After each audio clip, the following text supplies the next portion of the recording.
Entonces, en la práctica del día de hoy es la práctica de estequiometría y vamos a determinar el reactivo límite y el reactivo en exceso en una reacción. ¿Listo? Entonces, para este caso se utilizó carbonato de sodio, ¿sí? Carbonato de sodio. Entonces, mire, yo tengo acá carbonato de sodio que está en un estado acuoso, ¿sí? Y va a reaccionar con cloruro de calcio, que también está en un estado acuoso, o sea, están disueltos en agua. Estos dos de acá me van a producir cloruro de sodio más carbonato de calcio. Y este carbonato de calcio va a quedar en estado sólido, o sea, es decir, él se va a precipitar, que es lo que nosotros vamos a medir, las alturas de los precipitados. ¿Listo? Entonces, en una reacción, bueno, aquí nos toca balancear la reacción. Estos serían acá 2, ¿cierto? Entonces, miren, ¿cómo empieza uno el balanceo? Empieza uno con metales. Entonces, en este caso, ¿qué metales hay? El sodio. Ingresaron 2 de sodio acá, tiene que salir un 2 acá. Nunca le va a colocar el 2 aquí en la mitad, sino siempre como coeficiente. Entonces 2 acá. ¿Qué otro metal? El calcio. Entró 1 y salió 1. Está balanceado. Ahora los no metales. Un carbono por acá y aquí salió 1, está balanceado. Después vienen los hidrógenos si los hay. En este caso no hay hidrógenos, pues por lo tanto no se balancean, ¿no? Y lo último que usted va a dar, el cloro. Miren, aquí hay 2 cloros, 2 por 1, 2, está balanceado, ¿sí? Y lo último que usted balancea son los oxígenos. Entonces aquí entraron 3 y salieron 3, ¿listo? Como en esta práctica usted va cambiando los volúmenes, pues van variando las cantidades. Aquí ahí tenemos que hacer la relación a algo que es las unidades de concentración. Entonces, una solución está formada por soluto y está formada por solvente, ¿sí? Eso es una solución. Entonces, la relación entre el soluto y el solvente es lo que uno denomina la unidad de concentración. Entonces, pueden haber unidades de concentración físicas, como los porcentajes peso a peso, peso-volumen, volumen a volumen, y están partes por millón, y están las unidades de concentración químicas. En las físicas no me importa cuál es la sustancia. O sea, yo digo 5% peso-volumen. ¿Qué significa 5% peso-volumen? Que hay 5 gramos en 100 mililitros. ¿De qué? No sé. ¿Sí? Que el 10% volumen a volumen, hay 10 mililitros en 100 mililitros, ¿sí? Esa es la de esta. Y en las químicas, aquí ya hablamos de molaridad, normalidad, formalidad, cálculo en título. Estas dos últimas casi ya no se utilizan, más que todo molaridad y normalidad. Entonces, la molaridad la definimos de dos maneras.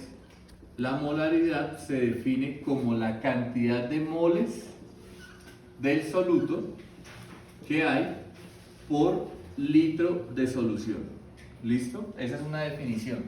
La otra definición son las milimoles de soluto por mililitro de solución. Entonces, una mol tiene 1000 milimoles, ¿sí? Como un metro tiene 1000 milímetros. ¿Listo?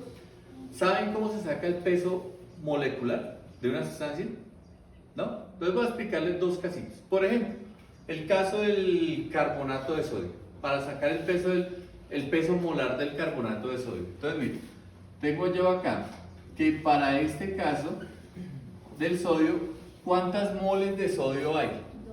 2. Entonces, son 2 moles de sodio y cada una pesa 23 gramos. O sea, esto me da 46 gramos.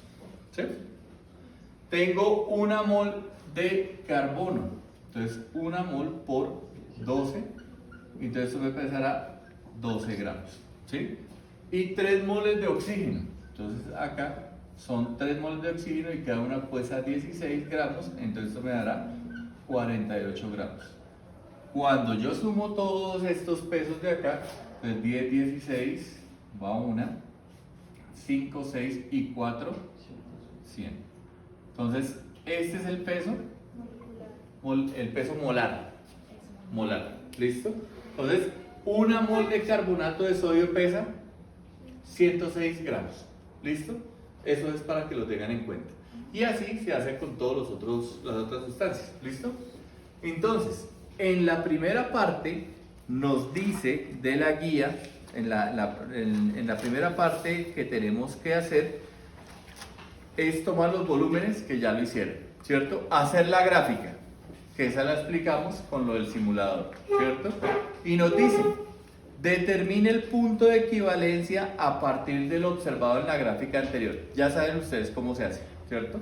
A partir de lo que se hizo en el simulador, ya sabe dónde se determina el punto de equivalencia. Ahora le dice, determine el número de moles de cada reactivo en el punto de equivalencia.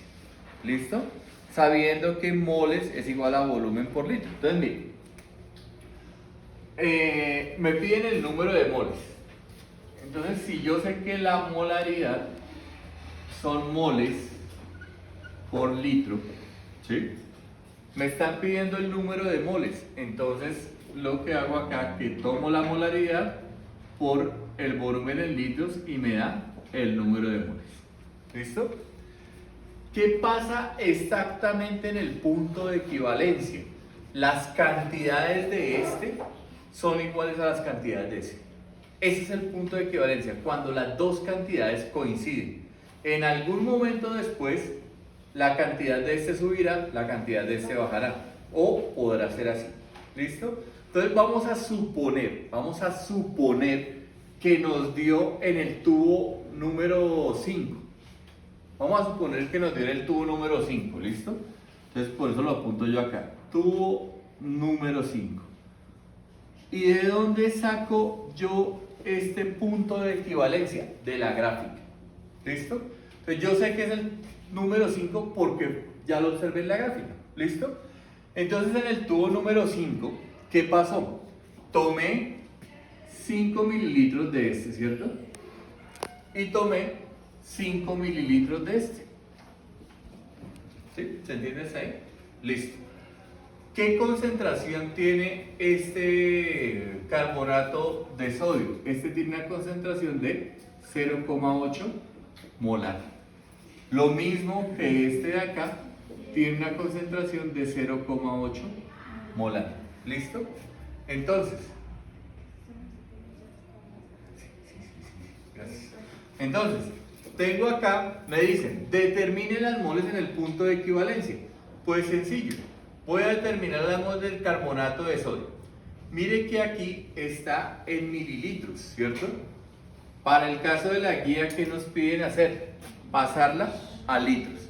Entonces, sencillo, pues cojo acá 5 mililitros, entonces hago el factor de conversión. Si aquí hay mililitros, abajo tiene que haber mililitros y aquí arriba litros. Y la relación, 1 litro equivale a 10 a la 3 mililitros. Cancelando, ¿sí?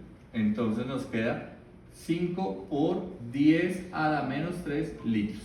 ¿Listo? ¿Hasta ahí se entiende? Listo. Entonces ya tengo el volumen en litros. Lo que hago acá, entonces voy a tomar aquí para el carbonato de sodio. Entonces será 5 por 10 a la menos 3 litros. Y esto lo multiplico por la concentración, 0,8 molar. ¿Listo? ¿Cuánto nos da ese resultado? Eso es 5 por 8, 40. ¿Cuánto les da ese resultado? Pero no todos al mismo tiempo, ¿verdad? Bueno, madre. Esto es 8 por 10 a la menos 1. 8 por 5, 40. 10 a la menos 4. 4 por 10 a la menos 3, ¿no? 0.004. My drop. 4 por 10 a la menos 3. 4 por 10 a la menos 3. Entonces esto aquí me dará 4 por 10 a la menos 3 moles. ¿Sí? Y hago exactamente lo mismo para este de acá. Entonces, para el cloruro de calcio, ¿sí?, será 5 por 10 a la menos 3 litros por 0,8 molar. Y esto nos da 4 por 10 a la menos 3 moles. ¿Cómo sé yo qué es el punto de equivalencia? Porque las dos cantidades son exactamente iguales. Eso es lo que significa el punto de equivalencia. Cuando en la reacción las dos cantidades son iguales. Entonces, listo. En la siguiente le dice, en la página 68, le dicen acá, indique cuál es el reactivo límite en los tubos de ensayo y explique por qué. El reactivo límite es el que está en menor concentración, en menor cantidad, ¿sí? Entonces, por ejemplo, yo cojo para hacer los cálculos para el tubo número 1. Entonces, digamos, para el tubo número 1. Entonces, vamos a hacerlo acá, tubo número 1. El tubo 1. Entonces voy a suponer que de este tomé 9 mililitros de carbonato de sodio. O sea, ustedes allá cuadran cuál es cada sustancia, ¿sí? 9 mililitros de carbonato de sodio. Y este tiene una concentración de 0,8 molar, ¿sí? Y tomé 1 mililitro de cloruro de calcio de concentración 0,8 molar. ¿Listo? Esto lo paso a litros. 9 mililitros los paso a litros. Entonces esto será como tener 9 por 10 a la menos 3 litros, ¿cierto? Siguiendo el ejemplo que teníamos ahorita. Y esto lo multiplico por 0,8 molar. ¿Listo? Entonces, eso nos tiene que dar 7. No. 7,2 por 10 a la menos 3. 7,2 por 10 a la menos 3. Listo. Gracias. 7,2 por 10 a la menos 3 moles. Moles de carbonato de sodio. ¿Listo? Hago exactamente lo mismo con este de acá. Este será 1 por 10 a la menos 3 litros por 0,8 molar. Se dará 8 por 10 a la menos 3, creo. 8 por 10 a la menos 4. 8 por 10 a la menos 4. Listo. Entonces, 8 por 10 a la menos 4 moles. Listo. Entonces, en el tubo de ensayo, ¿quién es el reactivo límite? El que tiene menos. El que está en menor cantidad. En este caso, este es el que está en menor cantidad, ¿no? 8 por 10 a la menos 4. O sea, el reactivo límite es el cloruro de calcio. ¿Y el reactivo en exceso quién es? El carbonato de sodio. Porque es el que está en mayor proporción. ¿Sí se entiende? ¿Qué no entiende, Natalia? Ahí está la de quién es el exceso y el importante. El reactivo límite es el que está en menor concentración. ¿Y no sería el 7,2? Pero es que este está a la menos 4. ¿Mm? Y este está a la menos 3. ¿Sí? Eso es como si usted tuviera 0,0072. ¿Sí? Y en este caso, como usted tiene 0,1, 2, 3 y este de acá. Este es el que está en menor concentración. Por eso este es el reactivo límite y este es el reactivo en exceso. Entonces, esto es lo que tienen que hacer para cada tubo. Y entonces en cada tubo se dice, el tubo número 1, reactivo límite tal, reactivo en exceso tal, y hacen la muestra de los cálculos. Y esa es la parte al final, usted determina las conclusiones, el análisis de resultados, ¿cierto? Y eso es la parte de la práctica. Entonces, para cerrar, en una reacción química hay reactivo límite, reactivo en exceso, punto de equivalencia. El reactivo en exceso es el que va a estar sobrando. El reactivo límite es el que determina hasta dónde va la reacción. lo que yo les decía con el ejemplo del arroz y el agua. Para un pocillo de arroz son 2 de agua, ¿cierto? Entonces, si yo tengo 2 pocillos de arroz y tengo 6 de agua, el límite es el arroz, porque necesitaría 4 de agua y estarían sobrando 2, ¿sí? Pero si yo cambio las cantidades, como lo que se hizo acá, cambia dependiendo del tubo quién es el reactivo límite y quién es el reactivo de exceso. ¿Alguien tiene alguna pregunta? ¿No? Listo.